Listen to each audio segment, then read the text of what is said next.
Isang ina, isang 8 taong gulang na bata. Umalis sila ng bahay para magbenta ng sasakyan, hindi na sila nakauwi. Ito ang kwento ni Police Senior Master Sergeant Diane Marie Molinido at ng kanyang anak na si John Ismael.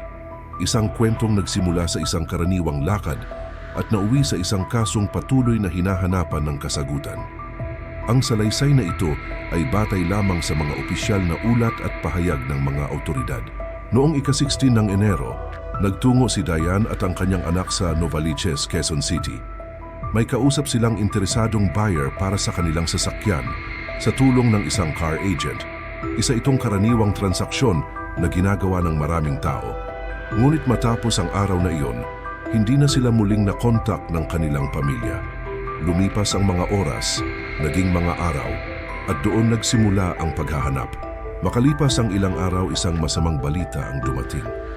Noong January 24, natagpuan ang bangkay ni Diane sa isang sapa sa Pulilan, Bulacan. Ayon sa mga autoridad, may sugat siya sa ulo. Ang pagkawala ay napalitan ng kumpirmasyon, ngunit hindi nito natapos ang sakit ng pamilya. Pagkaraan pa ng ilang araw, natagpuan naman ang bangkay ng kanyang anak na si John Ismael sa isang taniman sa Victoria, Tarlac. Batay sa resulta ng pagsusuri, namatay ang bata dahil sa kakulangan ng hangin. Magkahiwalay na lugar, magkahiwalay na petsa, isang mag-ina. Agad na kumilos ang Quezon City Police District. Sinuri ang huling mga taong nakasama ng mag-ina, ang galaw ng sasakyan at ang mga posibleng rutang dinaanan. Unti-unting binuo ang mga pangyayari batay sa ebidensya at mga pahayag ng mga taong sangkot. Kalaunan, 4 na individual ang itinuring na mga suspek sa kaso. Kabilang dito ang isang car agent at isang dating pulis. Isa sa mga naunang nadakip ang nagbigay ng pahayag sa pulisya at naglahad ng detalye tungkol sa nangyari noong gabing iyon. Sa gitna ng investigasyon, isang sensitibong detalye ang lumitaw. Ayon sa isa sa mga suspek, idinawit niya sa krimen ang asawa ng biktima na si Police Senior Master Sergeant John Molinido.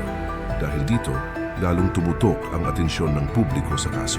Batay sa mga ulat, voluntaryong sumuko si John at humarap sa mga autoridad. Ayon sa kanyang abogado, wala pang inilalabas na warrant of arrest at handa siyang makipagtulungan sa patuloy na investigasyon.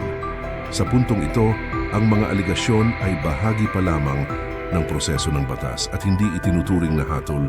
Habang nagpapatuloy ang inquest proceedings laban sa mga suspek, marami pa ring tanong ang nananatiling bukas. Ano ang tunay na motibo sa krimen? Paano eksaktong naganap ang mga pangyayari noong gabing iyon? At sino ang mananagot sa pagkawala ng 2 buhay? Sa mga ganitong kaso, ang katotohanan ay hindi agad nahahayag. Ito ay dahan-dahang nabubuo sa pamamagitan ng ebidensya, testimonya at masusing proseso ng batas. Ang kwento ni Diane Marie Molinido at John Ismael ay hindi lamang isang balita.